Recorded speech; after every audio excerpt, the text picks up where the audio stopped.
이재명 민주당 대표에 대한 구속영장 기각에 강력한 유감을 표합니다. 있을 수 없는 일이 벌어졌습니다. 흩어진 양심을 가까스로 모아서 바로 세운 정의가 맥없이 무너져 버렸습니다.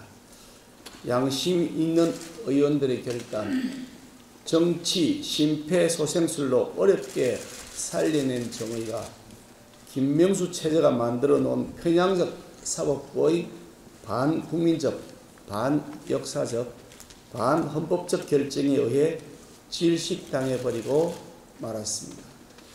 사안의 중대성과 명백한 증거인멸 혐의를 고려할 때 구속수사는 마땅한 일이었습니다. 사법부의 결정은 어지간하면 존중하고 싶지만 이건 도무지 존중할 수가 없습니다. 금도를 넘어도 한참 넘었습니다. 이번 유창훈 판사의 결정은 한마디로 권력의 유무로 구속 여부를 결정하는 유권 석방, 무권 구속이라고 하는 결과라고 하겠습니다. 유창훈 판사는 백현동 개발 비리 사건과 쌍방울 불법 대북 송금 사건의 이 대표가 관여했다고 볼 만한 상당한 의심이 있다고 하고 위정교사 혐의는 심지어 소명까지 되었다고 하면서도 영장을 기각했습니다. 죄가 의심되고 혐의도 소명되는데 결론은 영장 기각이라고 하는 앞뒤도 맞지 않는 괴변 같은 결정을 내린 것입니다. 또한 유창훈 판사는 피의자가 정당의 현직 대표로서 공적 감시와 비판의 대상인 점을 고려할 때 증거인멸의 염려가 있다고 단정하기 어렵다고 했습니다. 황당하기 짝이 없는 논리입니다. 이런 논리라면 유명한 사람은 아무리 죄를 지어도 증거인멸 우려가 없으니까 불구속이라는 결론과 무엇이 다릅니까? 이런 비논리적 결정의 배경에 정당 대표라고 하는 권력이 작용되었다고 보는 것 외에는 설명할 방법이 없습니다. 오늘은 사법부가 정치 편향적 일부 판사들에 의해 오염되었다는 것이 다시 한번 드러난 날입니다. 자신의 정치적 성향에 따라서 법관으로서의 기본적 윤리조차 지키지 않고 있는 현실이 적나라하게 국민들에게 드러나고 있는 것이라고 하겠습니다. 법은 만인 앞에 평등해야 합니다. 인류 보편의 진리이고 어느 누구도 이 법 앞의 평등의 원칙을 훼손할 권리는 없습니다. 비록 유창훈 판사의 정치 편향적 궤변으로 정의와 상식이 잠시 후퇴했습니다만 우리 국민의힘은 상식이 통하는 나라, 정의로운 나라, 법 앞의 평등이 모두에게 적용되는 공정한 나라를 지속적으로 만들어 나가겠습니다. 영장 기각이 당연히 무죄는 아닙니다.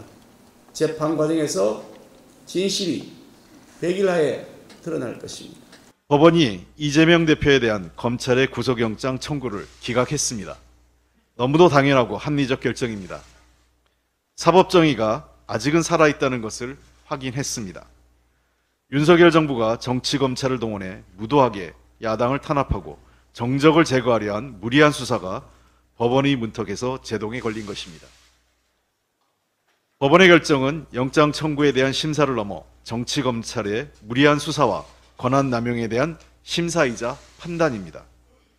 이제 윤석열 대통령은 검찰에 의존한 정치 무력화를 멈추고 국회와 야당을 존중하는 태도로 정치를 복원할 것을 강력하게 촉구합니다. 무리한 정치 수사에 대한 대통령의 공식 사과와 실무 책임자인 한동훈 법무장관의 파면이 그 시작이 될 것입니다. 아울러 국회를 통과한 국무총리 해임 건의안에 대해서도 국회의 판단과 요구를 존중해야 한다는 점을 분명히 밝힙니다. 윤석열 정부가 검찰을 동원한 정치 수사에 몰두하면서 경제는 무너지고 안보는 위태롭고 국민의 생명과 안전은 위협받고 있습니다. 가계부채는 2,000조에 육박하고 있고 수출과 수입은 OECD 국가 중 가장 큰 폭으로 줄어들어 저성장의 악순환에 접어들었다는 평가를 받고 있습니다. 올해 세수는 59조 넘게 구멍이 나면서 역대 최대의 세수 부족 사태가 벌어지고 있지만 윤석열 정부는 이에 아랑곳하지 않고 부자와 대기업 감세를 밀어붙이고 긴축재정 기조로 민생과 경제를 더욱 얼어붙게 하고 있습니다. 윤석열 정부의 무능과 무책임 앞에 국민은 다시 정부의 존재 이유를 묻고 있습니다. 이게 나라냐는 탄식을 하고 있습니다. 그런데도 윤석열 정부와 여당은 반성과 국정 쇄신은커녕 전 정부 탓만하면서 허송세월하고 있습니다. 무너지는 국민의 삶을 우리 민주당이 일으켜 세워야 합니다. 윤석열 정부의 무능함과 폭주를 멈춰 세우겠습니다. 민주당이 정기국회에서 국민의 삶을 지키겠습니다. 고통받는 민생의 어려움을 해소하고 국가 예산이 국민의 삶을 나아지게 하고 우리의 미래를 준비하는 데 제대로 쓰일 수 있도록 심사하겠습니다. 인사청문회와 국정감사를 통해 윤석열 정부의 무능과 국정 난맥상을 국민께 소상히 알리고 대안을 제시하겠습니다. 민주당이 다시 시작하겠습니다. 국민과 함께하겠습니다. 국민의 삶과 대한민국의 미래를 민주당이 지키겠습니다.